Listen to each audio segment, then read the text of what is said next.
नमस्कार दोस्तों, welcome back to target NTGC NET. तो आज के वीडियो में बात करेंगे the concept of dissolve oxygen, BOD यानी कि biological oxygen demand and chemical oxygen demand की। एक बहुत इंपॉर्टेंट टॉपिक है। ये टॉपिक आपका दो यूनिट के अंदर, दैट इज़ पॉल्यूशन और इन्वायरमेंटल केमिस्ट्री। पॉल्यूशन में अगर हम बात करेंगे तो वाटर पॉल्यूशन के अंदर ये आपका आता है। ये काफ़ी इंपॉर्टेंट टॉपिक है। इस टॉपिक से आमतौर पर एक से दो क्वेश्चंस पूछे जाते हैं, जिसमें कि न्यूमेरिकल भी हो सकता है और थ्योरेटिकल क्वेश्चन भी हो सकता है। तो ये दो क्वेश्चन, लास्ट एग्ज़ाम की अगर हम बात करें तो लास्ट एग्ज़ाम में जो जून 2022 में एग्ज़ाम हुआ था, 2022 का जो एग्ज़ाम हुआ था, वो वाले एग्ज़ाम में एक न्यूमेरिकल और एक थ्योरेटिकल क्वेश्चन बीओडी से आया था। तो ये काफ़ी इंपॉर्टेंट टॉपिक है। टॉपिक को अगर आप कर लेते हैं तो आप दो क्वेश्चन यानी कि लगभग आपके 4 मार्क्स आप सिक्योर कर सकते हैं, मिनिमम है ये। ज़्यादा भी क्वेश्चन आ सकते हैं, क्योंकि अगर हम बीओडी सीओडी अलग अलग क्वेश्चन देखेंगे तो अगर अलग अलग आ जाएगा, 3 से 4 क्वेश्चन भी इसमें आ सकते हैं बीओडी सीओडी, लेकिन ज़्यादातर 1 से 2 क्वेश्चन आपको मिल जाएंगे बीओडी या सीओडी से। काफ़ी इंपॉर्टेंट। इसको अगर आप कर लेते हैं तो आप कुछ मार्क्स सिक्योर कर सकते हैं। इस वीडियो में हम थोड़ा ओवरव्यू लेके बात करेंगे और हम डीप में इसको स्टडी नहीं करेंगे, तो डीप में स्टडी करने के लिए बीओडी पे और सीओडी पे अलग अलग वीडियो हमको बनानी पड़ेगी, जो हम आगे फ्यूचर में बनाएंगे। बट यहाँ हम खाली इंट्रोडक्शन आपको देंगे बीओ का, बीओडी का, सीओडी का, और कॉन्सेप्ट आपको थोड़ा हम क्लियर करेंगे। उसके बाद कोशिश करेंगे कि इन फ्यूचर हम बीओडी और सीओडी पर अलग से वीडियो लेके आएँ, जिसमें हम इन डेप्थ इसके ऊपर डिस्कशन करेंगे। हम रिएक्शंस को स्टडी करेंगे, के अंदर क्या क्या न्यूमेरिकल्स किस तरीके से पूछे जा सकते हैं वो हम स्टडी करेंगे। मतलब काफ़ी कोर के अंदर उसमें जाएंगे उन वीडियोस में। इसमें हम कोर में नहीं घुसेंगे, थोड़ा एक ओवरऑल व्यू लेके बात करेंगे। और अगर आप ये वीडियो भी देख लेते हैं तब भी आप एग्ज़ाम पॉइंट ऑफ व्यू से ये वीडियो आपके लिए काफ़ी इंपॉर्टेंट है। आप एग्ज़ाम के लिए अपियर होने के लिए इस वीडियो से भी अपना काम चला सकते हैं। इस वीडियो को देख लीजिए, उसका थोड़ी सी पढ़ लीजिए उसको नोट से या फिर किसी बुक से जो हमने सजेस्ट की हुई हैं, तो आप इस टॉपिक को पूरा कवर कर जाएंगे। ज़्यादा 1 से 2 दिन का ही टॉपिक है मैथ्स। चलिए सबसे पहले शुरू करते हैं, व्हाट इज डिजॉल्व ऑक्सीजन। ठीक है, डिजॉल्व ऑक्सीजन क्या होती है? अगर डेफिनेशन की बात करें, dissolve oxygen refers to the level of free non compounded oxygen present in water और अदर लिक्विड्स। तो ये फ्री नॉन कंपाउंडेड ऑक्सीजन जो भी वाटर के अंदर प्रेजेंट है उसको कहते हैं डिजॉल्व ऑक्सीजन। अब ये फ्री नॉन कंपाउंडेड ऑक्सीजन होती क्या है? देखिए, ऑक्सीजन नेचर में किस तरह एक्सेस करती है? O2 के फॉर्म में। और जब ये ऑक्सीजन इसी फॉर्म में वाटर के अंदर डिजॉल्व होती है, तब इस ऑक्सीजन को कहते हैं डिजॉल्व ऑक्सीजन। यानी कि ये ऑक्सीजन किसी भी और एलिमेंट के साथ कंपाउंड नहीं बनाई हुई है। यानी कि मान लीजिए हम H2 की बात करें, H2O में, तो ये O है, इसने बॉन्ड बना रखा है हाइड्रोजन के साथ। Therefore it is not counted as an free oxygen. जबकि जो डिजॉल्व ऑक्सीजन है वो O2 के ही फॉर्म में पानी के अंदर डिजॉल्व रहती है। जैसे आप पानी में नमक घोल देते हैं, ये वाटर है और आपने इसमें सॉल्ट मिक्स कर दिया, ठीक है ना। सॉल्ट मिक्स करने के बाद आपने क्या किया, इस वाटर को हीट किया, इसे इवेपोरेट किया। इवेपोरेट होने के बाद जो लास्ट में क्या बच जाएगा, वो सॉल्ट वापस यहाँ बच जाएगा। तो सेम वे सॉल्ट की तरह ही आप समझ लीजिए कि सॉल्ट जैसे आपने घोला, वैसे सेम वे में ऑक्सीजन पानी के अंदर आपने डाल के घोल दी, वही सेम उसे कहते हैं डिजॉल्व ऑक्सीजन, यानी घुली हुई ऑक्सीजन। और ये जो H2O का O है, यानी जो हाइड्रोजन के कंपाउंड में, वाटर के कंपाउंड में जो ऑक्सीजन है, वो डिजॉल्व ऑक्सीजन के फॉर्म में काउंट नहीं होती। यानी ये ऑक्सीजन हम नहीं काउंट करेंगे डिजॉल्व ऑक्सीजन में। Dissolve oxygen the amount of oxygen in the form of O2 dissolve in water. यानी कि फ्री नॉन कंपाउंडेड ऑक्सीजन है, किसी के साथ भी उसने कंपाउंड नहीं बनाया हुआ है। आई होप आपको डिजॉल्व ऑक्सीजन क्या होती है ये कॉन्सेप्ट समझ में आ गया होगा। अब अगर हम देखेंगे, एक पॉन्ड पॉन्ड है, यानी कि लेक है, कोई झील है, जिसका वाटर स्टिल है, मतलब मूव नहीं कर रहा है, ठीक है ना। और एक रिवर है, तेज बहता पानी जिस रिवर के अंदर है, और स्लो मूविंग नहीं, फास्ट मूविंग रिवर है। मान लीजिए आप ऋषिकेश या इस तरफ आते हैं तो आप देखेंगे कि यहाँ बहुत फास्ट मूविंग वाटर्स हैं, चलो वाटर है और बहुत फास्ट पानी चलता है। तो उसको कंपेयर करेंगे किसी स्लो मूविंग रिवर से भी, अगर कोई पानी यहाँ पे स्लो चल रहा है, और एक पॉन्ड है जहाँ पानी ठहरा हुआ है, तो डीओ का जो डिफरेंस है इन तीनों में अलग अलग होगा। सबसे ज़्यादा जो डीओ होगा, होगा आपके फास्ट मूविंग वाटर में, और सबसे कम डीओ जो होगा वो आपके स्टिल वाटर में होगा। ऐसा क्यों? ऐसा इसलिए कि जितना भी पानी का मूवमेंट ज़्यादा होता है, उसका जो कॉन्टैक्ट है वो एयर के साथ ज़्यादा होता है। एयर के साथ कॉन्टैक्ट ज़्यादा होने की वजह से जो ऑक्सीजन है वो बार बार इस पानी में डिजॉल्व होती रहती है। और जबकि स्टिल वाटर का जो एयर के साथ कॉन्टैक्ट है वो सिर्फ अपर सरफेस का हो रहा है। अपर सरफेस का कॉन्टैक्ट होने की वजह से जो ऑक्सीजन है ज़्यादातर अपर सरफेस में मिलती है, और नीचे ऑक्सीजन की मात्रा जो है वो कम पहुंच पाती है। देयरफॉर यहाँ जो डीओ है वो कम होगा, और स्विफ्ट मूविंग रिवर्स में डीओ हमेशा ज़्यादा होगा। अब डीओ की इंपॉर्टेंस क्या है? देखिए, डिजॉल्व ऑक्सीजन की रिक्वायरमेंट किसको है? एक्वेटिक लाइफ को। जो भी एक्वेटिक लाइफ पानी के अंदर है उन्हें ऑक्सीजन चाहिए रेस्पिरेशन के लिए। और इस पानी इसी ऑक्सीजन को यूज़ और ऑर्गेनिज्म भी करेंगे। तो एक क्वालिटी जो वाटर की एसेस करने के लिए डीओ एक बहुत इंपॉर्टेंट पैरामीटर हो जाता है। पानी अच्छा है या बुरा, अगर उसका डीओ ठीक ठाक क्वांटिटी में है तो हम कह सकते हैं हाँ ये पानी पीने लायक है। और अगर ऑक्सीजन बहुत ज़्यादा भी हो जाए पानी के अंदर तो भी हार्मफुल है। अब ऑक्सीजन ज़्यादा कैसे हो सकती है? पता है ऑक्सीजन ऐसे हो सकती है, मान लीजिए कि कोई वाटर बॉडी है और उसके अंदर एल्गे ब्लूम हो गया, यानी एल्गे बहुत ज़्यादा है प्रेजेंट है। अब एल्गे क्या करते हैं? फोटोसिंथेसिस करते हैं। उनके फोटोसिंथेसिस करने की वजह से क्या होगा, पानी के अंदर ऑक्सीजन की जो मात्रा है वो बढ़ जाएगी। Therefore oxygen level too high या टू लो दोनों बहुत हार्मफुल है। प्लस तीन अमाउंट, एक ऑप्टिमम अमाउंट में ऑक्सीजन प्रेजेंट होनी चाहिए, और तभी जब optimum amount present oxygen present होगी तभी वो बेनिफिशियल होगी for human being as well as for the aquatic life. फिर इसके बाद हम बात करते हैं बायोकेमिकल ऑक्सीजन डिमांड यानी कि बीओडी की। देखिए, बायोकेमिकल ऑक्सीजन डिमांड कई जगह आपको बायोलॉजिकल ऑक्सीजन डिमांड के फॉर्म में लिखा हुआ दिख जाएगा, तो इसमें कंफ्यूज नहीं होइएगा। बायोकेमिकल और बायोलॉजिकल ऑक्सीजन डिमांड दोनों एक ही चीज़ है। इसकी डेफिनेशन को समझते हैं। Biochemical oxygen demand is the amount of oxygen consumed by bacteria and other micro organisms while they decompose organic matter under aerobic condition। यानी कि वो अमाउंट ऑफ ऑक्सीजन, वो ऑक्सीजन की मात्रा जो कि बैक्टीरिया या फिर अदर ऑर्गेनिजम्स को चाहिए उस वाटर सैंपल या वाटर बॉडी में प्रेजेंट ऑर्गेनिक मैटर को डिकम्पोज करने के लिए in the presence of oxygen, यानी कि एरोबिक कंडीशंस में, यानी कि ऑक्सीजन की कमी वहाँ पे नहीं होनी चाहिए। तो उस वो जो ऑक्सीजन चाहिए उस टोटल जितना भी ऑर्गेनिक मैटर प्रेजेंट है उसको डिकम्पोज करने के लिए, किसके द्वारा? बैक्टीरियाज के द्वारा। उसी को कहते हैं बायोकेमिकल या फिर बायोलॉजिकल ऑक्सीजन डिमांड। और एक और डेफिनेशन को समझते हैं तो biological oxygen demand is essentially a measure of amount of oxygen required to remove waste organic matter from water in a process of decomposition by aerobic bacteria. Aerobic bacteria कौन से bacteria होते हैं? वो bacteria that use oxygen to decompose a substance.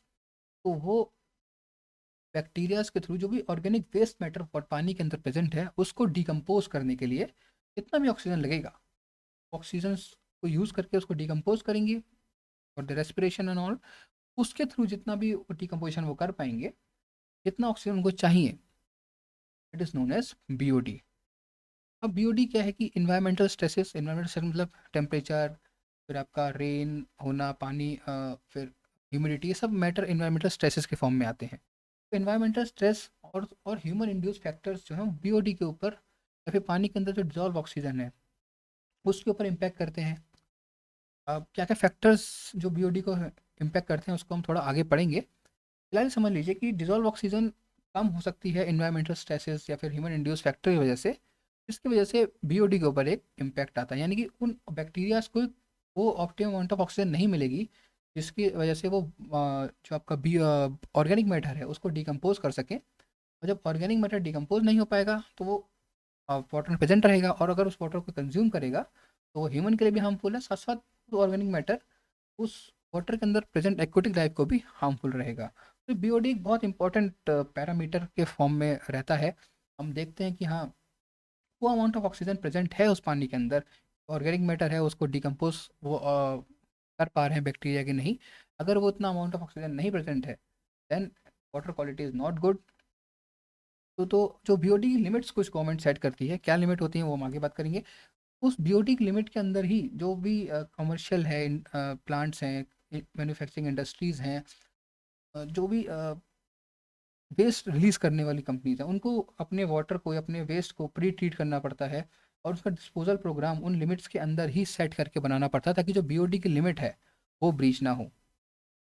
अब BOD कई unit में major करा जा सकता है, आप जिस यूनिट में चाहे मेजर करें, लेकिन जो मोस्ट प्रेफर्ड और मोस्ट ऑफन यूज यूनिट है वो एम पर लीटर है। यानी कि 1 litre, 1 litre of water sample में, वाटर सैंपल के अंदर कितने मिलीग्राम ऑक्सीजन प्रेजेंट है। यानी कि अगर हम वे में लिखें तो इसका जगह आपको MgO2 पर लीटर ऐसे भी लिखा हुआ दिख सकता है। तो यानी कि मिलीग्राम ऑफ ऑक्सीजन पर लीटर ऑफ वाटर कितना है, इसको हम इस तरह मेजर करते हैं। बीओडी इन टर्न 2 पार्ट में बना होता है, एक है कार्बोनेशियस ऑक्सीजन डिमांड और दूसरा है नाइट्रोजनस ऑक्सीजन डिमांड। देखिए, दोनों ही इंपॉर्टेंट है वैसा देखा जाए तो, क्योंकि सिलेबस में स्पेसिफिकली लिखा हुआ नहीं है अलग से, बस बीओडी लिखा हुआ है और पीओडी के अंदर दोनों आते हैं। तो इसके ऊपर की कार्बोनेशियस क्या होता है, नाइट्रोजनस क्या होता है, हम अगर बीओडी की अलग से वीडियो लाएंगे तब हम डिस्कस कर लेंगे। फिलहाल मेनली हम कार्बोनेशियस ऑक्सीजन डिमांड की ही बात करेंगे, यानी वो अमाउंट ऑफ ऑक्सीजन जो कार्बोनेशियस यानी कि कार्बन कंटेनिंग जो ऑर्गेनिक मैटर है उनको डिकम्पोज करने के लिए चाहिए, और दूसरा अमाउंट ऑफ ऑक्सीजन तो नाइट्रोजन कंटेनिंग ऑर्गेनिक मैटर है उनको डिकम्पोज करने के लिए चाहिए। तो ये अलग अलग फॉर्म में हम इसको कैलकुलेट करते हैं। फिलहाल हम लोग इस वीडियो में CBOD की बात करेंगे। CBOD सिंपल बीओडी को माना जा सकता है।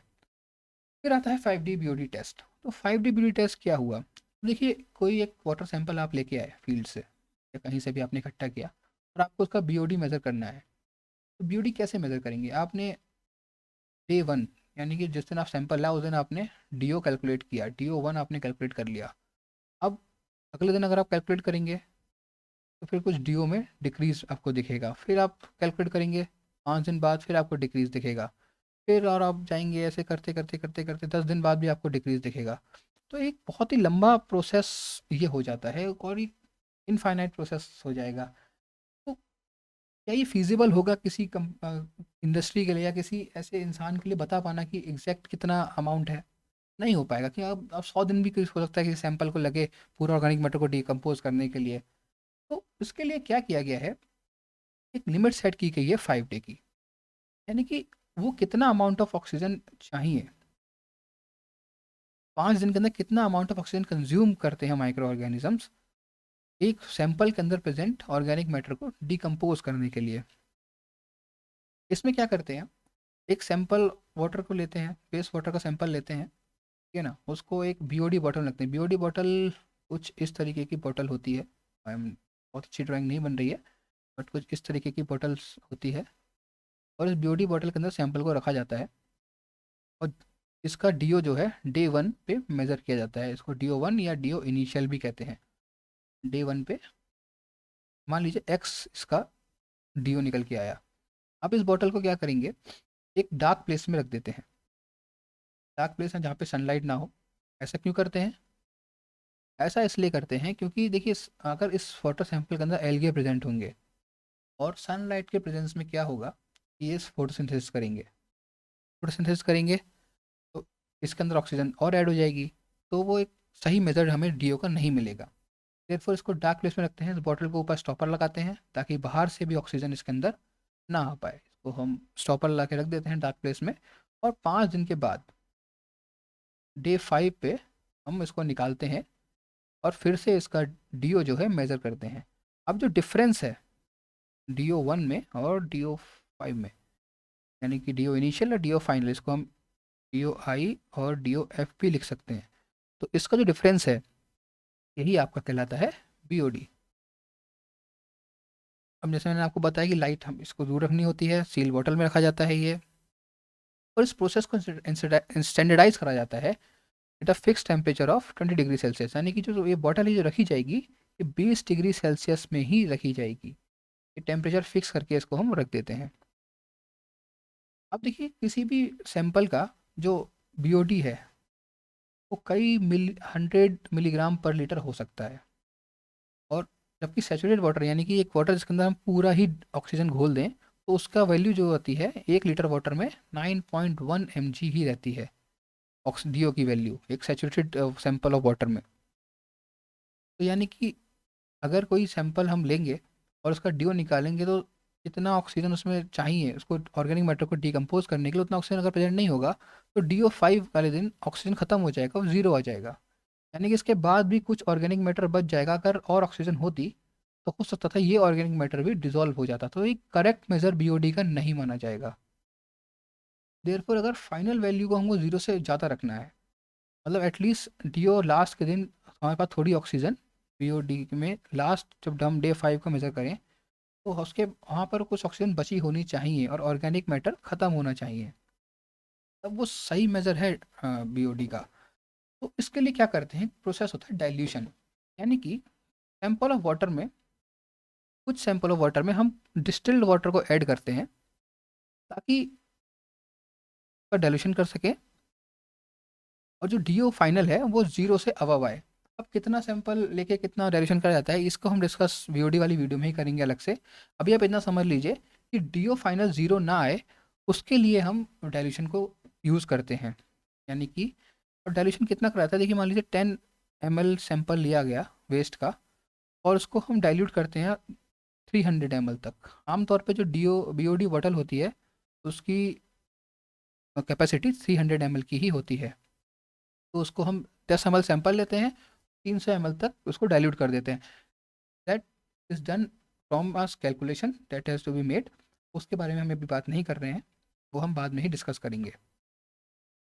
और अगर BOD का लास्ट 5 डे वाला टेस्ट अगर फिर भी ज़ीरो आ जाता है तो फिर और डाइल्यूशन की रिक्वायरमेंट है और हम इस टेस्ट को भी कंसिडर नहीं करते, इनवैलिड माना जाता है। तो DO5 कभी भी ज़ीरो नहीं आना चाहिए, ये हमको दिमाग में रखनी है ये बात। कैसे डाइल्यूशन का कितना फैक्टर ले जाता है, कैसे डाइल्यूशन किया जाता है, ये हम आगे बात करेंगे। तो आई होप आपको BOD समझ में आ गया होगा, 5 डे BOD टेस्ट समझ में आ गया होगा। 5 डे BOD टेस्ट कुछ नहीं है, बस सिंपल वे में आप समझिए कि 5 डे 1 पे हमने एक सैंपल लगाया, डे 1 पे हमने उसका DO मेजर किया, उस सैंपल बॉटल को, BOD बॉटल जिसको बोलते हैं, उसको हमने स्टॉपर लगा के यानी कि बाहर से ऑक्सीजन ना आए और डार्क प्लेस में 20 डिग्री सेल्सियस टेम्परेचर पर रख दिया अनडिस्टर्ब्ड। उसको रखेंगे और 5 दिन जब हो जाएंगे हमारे पूरे तो उसको निकालेंगे, फिर से हम उसका DO मेजर करेंगे और उस DO का जो डिफरेंस आएगा उसको हम कैलकुलेट करेंगे BOD निकालने के लिए। अब क्या होता है कि हो सकता है कि किसी सैंपल का DO कई बहुत ज़्यादा हो और इतना ऑक्सीजन उस सैंपल के अंदर उस समय प्रेजेंट ना हो, तो उसको हम डाइल्यूट भी करते हैं ताकि जो फाइनल DO है वो ज़ीरो ना आए। यानी कुछ ऑक्सीजन एट द लास्ट बची होनी चाहिए। इसका मतलब इससे हमें ये पता लगेगा कि हाँ अभी भी इस सैंपल के अंदर इतनी ऑक्सीजन है कि हमारे को ऑर्गेनिज्म इसके ऑर्गेनिक मैटर को डिकम्पोज कर सकते हैं। आई होप अब आपको ये चीज़ क्लियर हो गई होगी। फिर भी अगर कोई आपका डाउट हो तो आप मुझसे कमेंट पूछिएगा, मैं दोबारा समझाने की कोशिश करूँगा।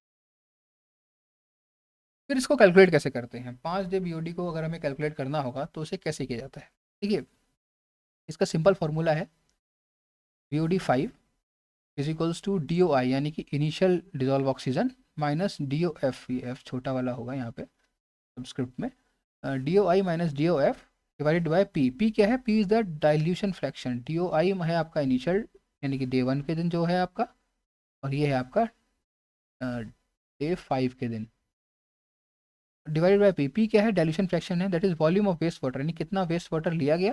मान लीजिए 10 ml अगर लिया गया हो तो 10, जितना भी लिया गया हो, divided by volume of waste water plus dilution water, यानी कि फाइनल वॉल्यूम कितना किएगा डाइल्यूशन के बाद। जब हम वाटर डाइल्यूटेड वाटर को ऐड करेंगे डाइल्यूशन करने के लिए डिस्टिल्ड वाटर को ऐड करेंगे तो उसके बाद कितना आया फाइनल सैंपल वॉल्यूम कितनी थी। आमतौर पर BOD बॉटल की जो कैपेसिटी होती है 300 ml होती है, मैंने आपको बताया था। तो आमतौर पर ये वैल्यू 300 ही होती है। तो इस फॉर्मूले के थ्रू एक न्यूमेरिकल हम सॉल्व करने की कोशिश करेंगे जो एग्जाम में पूछा गया था, फिर से नेट 2022 वाले पेपर में आया था। तो क्वेश्चन क्या है, what will be the BOD5 of waste water sample when 21 ml of sample is diluted to 300 ml in BOD bottle to determine dissolve oxygen given initial DO1 is 10 mg per liter and 5 day later DO5 is 5 mg per liter। अब मैं चाहूँगा कि आप लोग पहले इस यहाँ पे वीडियो को पॉज करें, थोड़ा सा बैक जाएं, इस फॉर्मूले को आप कहीं लिखें और फिर इस क्वेश्चन को सॉल्व करने की कोशिश करें। अगर उसके बाद तो प्ले करके आप देखें आपने सही सॉल्व किया है नहीं।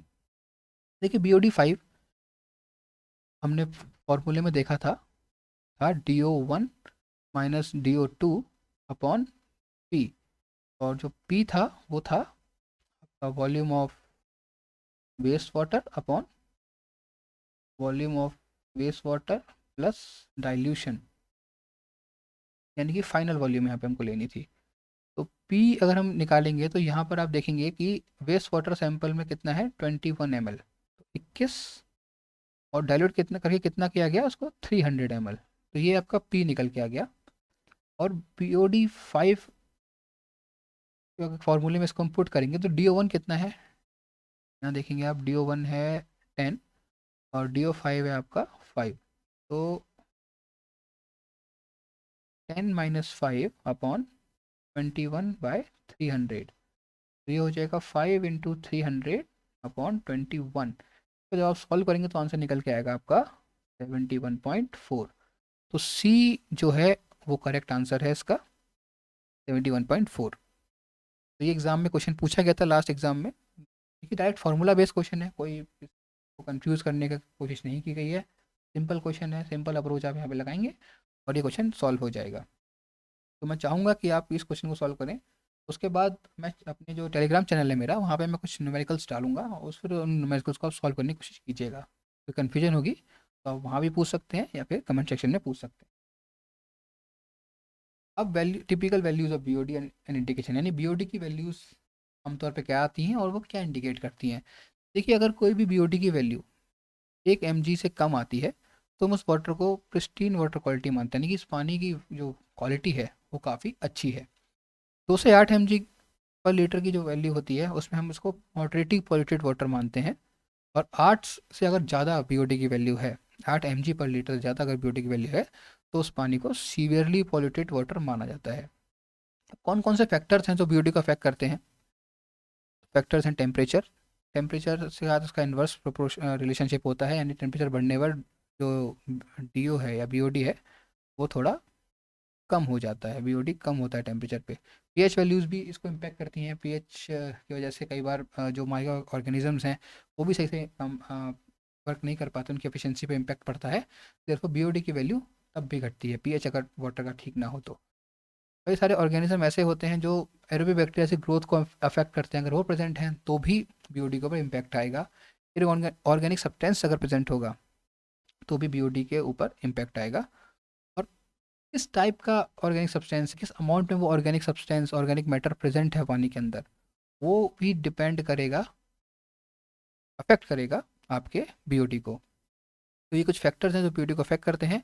इससे कभी कभी डायरेक्ट क्वेश्चन आ जाता है कि कौन इनमें से कौन से फैक्टर ऐसे हैं जो BOD को अफेक्ट करते हैं। अब आप चूज़ कीजिए ABCD, ABC या ऑल ऑफ दी अबव, ऐसे करके क्वेश्चन आ जाते हैं। तो इसको आप थोड़ा सा माइंड में रखिएगा। अब इसकी इंपॉर्टेंस क्या है कि क्या इससे मेजर करते हैं? देखिए, सिंपल तो आपने समझ ही लिया था पहले कि BOD एक पॉल्यूशन का आपको लेवल बता देता है कि वाटर कितना पॉल्यूटेड है कितना नहीं है, यूज़ करने लायक है वो पानी की नहीं है। देखिए, सीवेज ट्रीटमेंट प्लांट के अंदर जब हम जाते हैं तो वहाँ भी कितना बड़ा प्लांट होना चाहिए, रेस्पिरेशन रेट निकालते हैं वो सीवेज का, स्लज का, गार्बेज का। और उस प्लांट के अंदर साइज़ क्या होना चाहिए, कितने पानी को रखना है, कहाँ कितना प्रोसेस लगाना है, तो वो सब डिसाइड करने के लिए BOD एक हेल्पिंग फैक्टर होता है। रेस्पिरेशन रेट क्या है लिविंग बीइंग का, वो भी डिसाइड करने के लिए BOD बहुत हेल्पफुल है। BOD की हेल्प से हम COD को भी कैलकुलेट कर सकते हैं इनऑर्गेनिक सब्सटेंसेस के लिए। और साथ ही साथ कई बार वाटर का पॉल्यूटिंग पोटेंशियल कितना है वो भी हम BOD की हेल्प से कैलकुलेट करते हैं। फार्मास्यूटिकल और मेडिकल इंडस्ट्रीज़ में भी सेल कल्चर्स का कितना ऑक्सीजन कंजम्पशन है वो मेजर करने के लिए भी BOD को यूज़ किया जाता है। तो काफ़ी डाइवर्स यूज़ है BOD का। एक क्वेश्चन इसी पे हम सॉल्व करते हैं। ये आपका आई थिंक जून 2022 वाला जो रिसेंट आपका एग्ज़ाम हुआ है, जून 2022 में ये क्वेश्चन पूछा गया था। तो इसमें है कि BOD test is commonly use for determine the amount of oxygen required for biological treatment of organic matter present in waste water, determine size of waste water treatment facility, assess efficiency of treatment process and determine compliance with waste water discharge limit। तो अभी जैसे मैंने थोड़ा आपको बताया, अगर आप इसको देखेंगे तो सारे ही फैक्टर्स BOD को हेल्प करती है, BOD टेस्ट के थ्रू हम निकाल जा सकते हैं। तो therefore D is the right answer. अब हम बात करेंगे केमिकल ऑक्सीजन डिमांड की। देखिए, BOD जो था वो आपका बायोलॉजिकल ऑक्सीजन डिमांड था, यानी कि बायोलॉजी, यानी कि बैक्टीरियाज को जो अमाउंट ऑफ ऑक्सीजन चाहिए। और COD से थोड़ा सा ही डिफरेंट है। चलिए समझते हैं उसको। The total amount of oxygen required to chemically oxidise the biodegradable and non biodegradable degradable organic matter in terms as chemical oxygen demand of the water.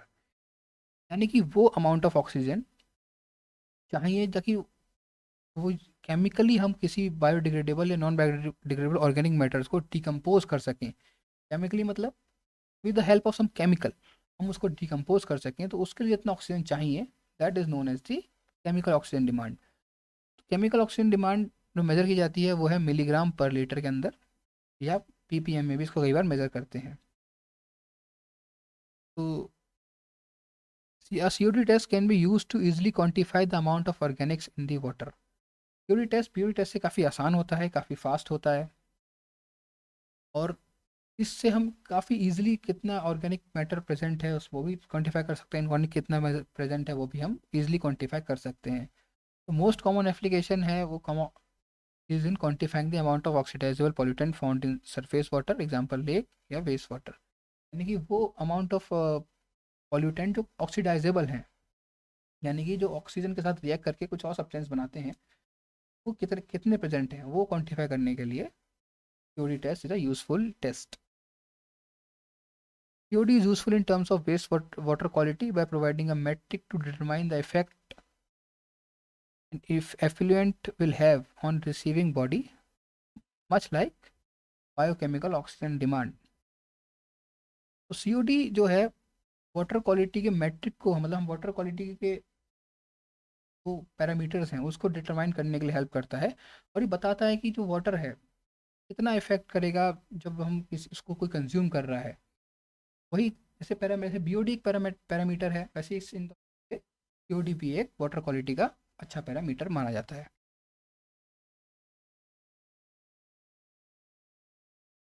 अब बात करेंगे कि COD को टेस्ट कैसे करते हैं। देखिए BOD तो हमने बताया था आपको, 5 डे BOD के थ्रू हम BOD को टेस्ट करते हैं। इन द सेम वे BOD को कैसे टेस्ट किया जाता है। अब देखिए BOD को टेस्ट करने के लिए एक रिफ्लक्स रिएक्शन करी जाती है। Water sample is boiled with potassium dichromate. Potassium dichromate एक ऑक्सीडाइजिंग एजेंट का यूज़ किया जाता है in a strongly acidic medium under reflux. Reflux का मतलब क्या है, जो भी वेपोरेशन होगा उसको वापस से कूल डाउन करेंगे और सैंपल के अंदर वापस डाल दिया जाता है वो, ताकि वो कोई भी इवेपोरेशन बाहर ना हो पाए। तो जो भी ऑर्गेनिक मैटर प्रेजेंट हैं वो डाइक्रोमेट की हेल्प से ऑक्सीडाइज किए जाते हैं, और ऑक्सीडेशन को जो है कैटलाइज किया जाता है सिल्वर सल्फेट के थ्रू। कैटलाइज मतलब ऑक्सीजन को, ऑक्सीडेशन को थोड़ा फास्ट करने के लिए सिल्वर सल्फेट का यूज़ किया जाता है। और क्यों चाहिए catalyst, catalyst specially to oxidise low molecular weight fatty acids जो अगर प्रेजेंट हैं उनको फास्टली ऑक्सीडाइज करने के लिए कैटलिस्ट की ज़रूरत पड़ती है। अगर हम इसकी इक्वेशन को देखें, जो एसिडिफिकेशन एसिडिफाइड डाइक्रोमेट ऑक्सीडेशन होती है, CnHaONC, यानी कि ऑर्गेनिक मैटर जो है वो रिएक्ट करेगा आपका डाइक्रोमेट के साथ और फॉर्म करेगा आपका CO2 H2O और Cr2 3+। यहाँ आप देखेंगे तो वैलेंसी है इसकी वो बढ़ जाती है। The method has been found successful when the proportions and type of material in a wastewater remain relatively constant। तभी यूज सक्सेसफुल ज़्यादा है जब proportion and type of material waste water में कांस्टेंट रहते हैं। देखिए डाइजेशन होने के बाद क्या किया जाता है, जो भी अनरिड्यूस पोटेशियम डाइक्रोमेट है उसको हम टाइट्रेट करते हैं with ferrous ammonium sulphate FAS के through to determine the amount of potassium dichromate consume. कितना पोटेशियम डाइक्रोमेट कंज्यूम हुआ उस वाटर के अंदर प्रेजेंट ऑर्गेनिक मैटर को ऑक्सीडाइज करने के लिए, उसको निकालने के जितना भी बच गया डाइक्रोमेट, उस डाइक्रोमेट को टाइट्रेट करते हैं और उस अमाउंट को हम कैलकुलेट करते हैं। तो वही जो अमाउंट जितना वो बच गया जो यूज़ हो गया, मान लीजिए हमने एक 10 ml हमने इसमें डाइक्रोमेट पोटेशियम डाइक्रोमेट डाला, पोटेशियम डाइक्रोमेट PDCM हम लिख लेते हैं यहाँ पे फिलहाल। पोटेशियम डाइक्रोमेट हमने डाला और जब हमने इसको टाइट्रेट किया तो वो निकल के आया 2 ml, इसमें भी बच गया, यानी कि 8 ml पोटेशियम डाइक्रोमेट यूज़ हुआ। देयरफॉर COD की वैल्यू हो जाएगी लगभग 8 ml। इस तरीके से हम कैलकुलेट करते हैं, यानी अमाउंट ऑफ डाइक्रोमेट जो यूज़ हुआ कंज्यूम हुआ उसको हम कैलकुलेट करते हैं। अब कैसे कैलकुलेट किया जाता है? सीओडी का फॉर्मूला है V1 माइनस V2, यानी volume of FAS use in blank titration. Blank titration क्या होती है? विदाउट दैट सैंपल हम एक बार टाइट्रेशन करते हैं तो एक ब्लैंक टाइट्रेशन की वैल्यू निकल के आती है।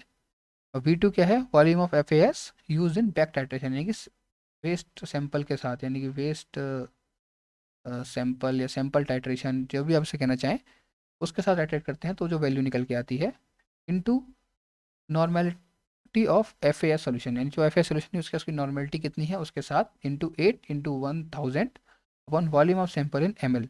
अब ये 8 और 1000 कहाँ से आया, इसके चक्कर में आप ना पढ़ें, COD को आप सिंपल वे में समझें। इसके लिए जब हम COD पे वीडियो लेके आएंगे तब हम सब पूरा डिटेल में डिस्कस करेंगे।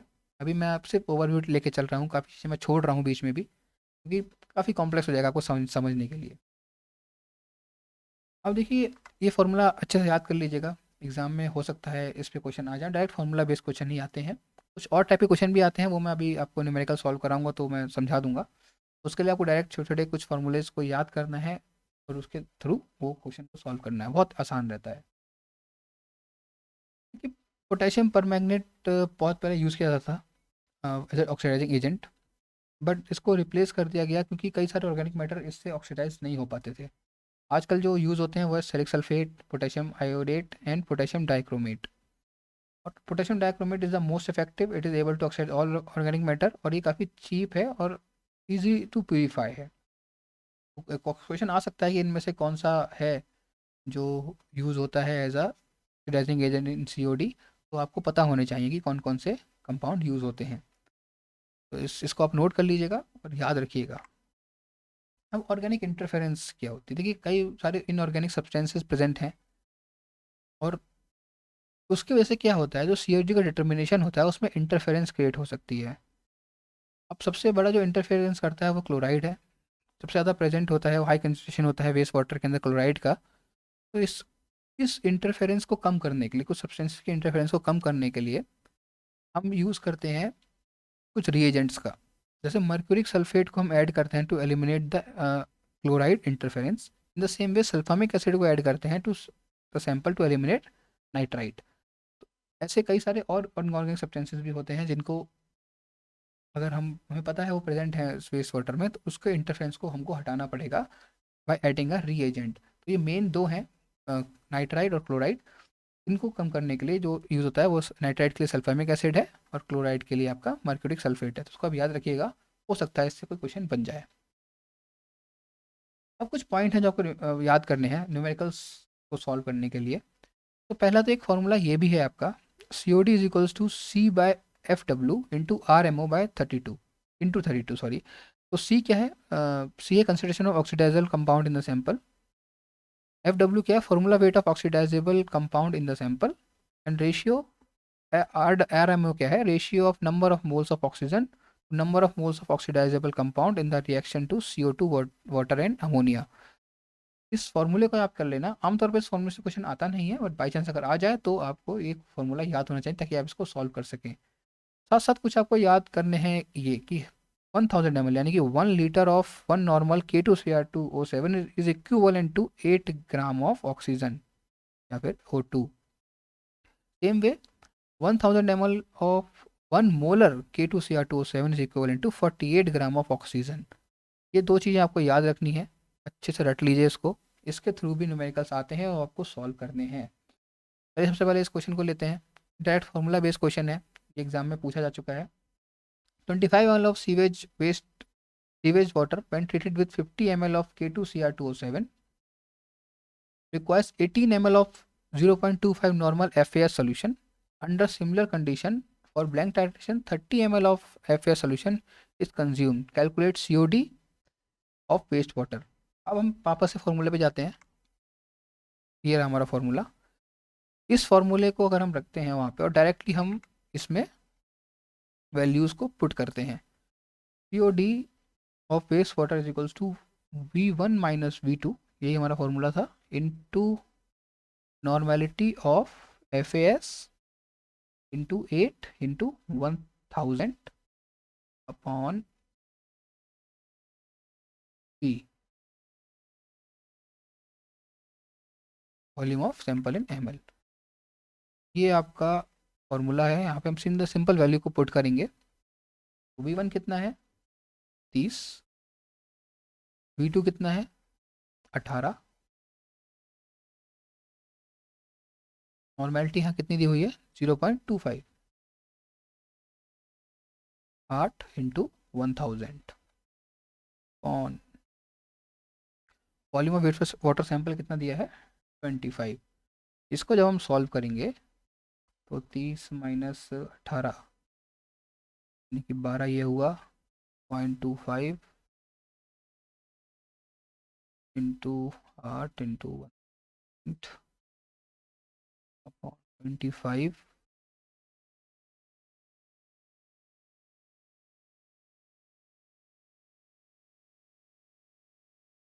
लगभग वैल्यू निकल के आएगी 960 mg/लीटर। तो 960 mg/लीटर आपका राइट आंसर है यहाँ पे। तो हम चलते हैं दूसरे क्वेश्चन पे। ये क्वेश्चन आप लोग खुद सॉल्व करने की कोशिश कीजिएगा, मैंने कुछ आपको पॉइंट याद करने के लिए बोला था, ये वाले कुछ पॉइंट्स आप याद कर लीजिए। फिर उसके बाद इन क्वेश्चंस को आप अटैम्प्ट कीजिएगा, इस वाले क्वेश्चन को आप स्क्रीनशॉट ले लीजिए, तो ट्राई कीजिएगा करने का। और आपसे अगर नहीं होगा तो आप टेलीग्राम चैनल पर आइएगा, वहाँ मैं इसका सोल्यूशन डालूंगा। साथ ही साथ ये दूसरा क्वेश्चन है, सेम वे में वो सॉल्व होगा, ये जिस तरह की से ये दो जो आपके पॉइंट हैं आपको याद करने के लिए कहा गया है, इन दो पॉइंट्स को आप याद रखिएगा। तो आप इस दो क्वेश्चंस को, दिस एंड दिस, इसको आप सॉल्व कर सकते हैं। तो अब आप इसका स्क्रीनशॉट ले लीजिए, तो अटैम्प्ट करिएगा और इसको सॉल्व करने की कोशिश कीजिएगा। काफ़ी इंपॉर्टेंट क्वेश्चन है, आपको अगर समझ में नहीं आते हैं तो आप कमेंट सेक्शन में बताइएगा। उसके बाद मैं इन क्वेश्चन को आपको सॉल्व करके बताऊंगा कि कैसे ये क्वेश्चन सॉल्व किए जा सकते हैं। तो इस वीडियो में इतना ही है, thank you for watching. I hope कुछ कॉन्सेप्ट वाइज क्लियर हो गए होंगे। बहुत डीप में मैंने नहीं पढ़ाया है, काफ़ी चीज़ें ऐसी जो मैंने छोड़ दी हैं, स्किप कर दी हैं, मैं बहुत डीप में नहीं गया क्योंकि वीडियो बना के पढ़ाना थोड़ा सा डिफिकल्ट भी होता है, समझा पाना समझ में आता नहीं है किस तरह समझाए इंसान, थोड़ा सा डिफिकल्ट है। बट आप हो ट्राई कीजिएगा समझने का। कुछ कोई क्वेरी होती है आप मुझे बताइएगा, मुझसे कांटेक्ट कर सकते हैं आप। चैनल टेलीग्राम पे आप जुड़ सकते हैं, टेलीग्राम पे मैं सीधे रिप्लाई करता हूँ जो कि क्वेरीज़ का। साथ साथ आप यहाँ कमेंट सेक्शन में लिखेंगे तो मैं फास्टली रिप्लाई करता हूँ कमेंट सेक्शन का भी। तो आई होप चीज़ें आपको क्लियर हो गई होंगी। कोई भी कन्फ्यूजन हो तो प्लीज़ आप कमेंट सेक्शन में लिखिए और इस वीडियो को शेयर कर दीजिए और प्लीज़ सब्सक्राइब कीजिए आप अगर नए हैं तो। और 1000 सब्सक्राइबर्स के पास मैं पहुंचने वाला हूं, तो आई होप सपोर्ट कीजिए, जल्दी से जल्दी हम पहुंच जाएं और अगली वीडियो हम 1000 सब्सक्राइबर होने के बाद ही लेके आएंगे। Thank you very much for watching this video. जय हिंद, जय भारत।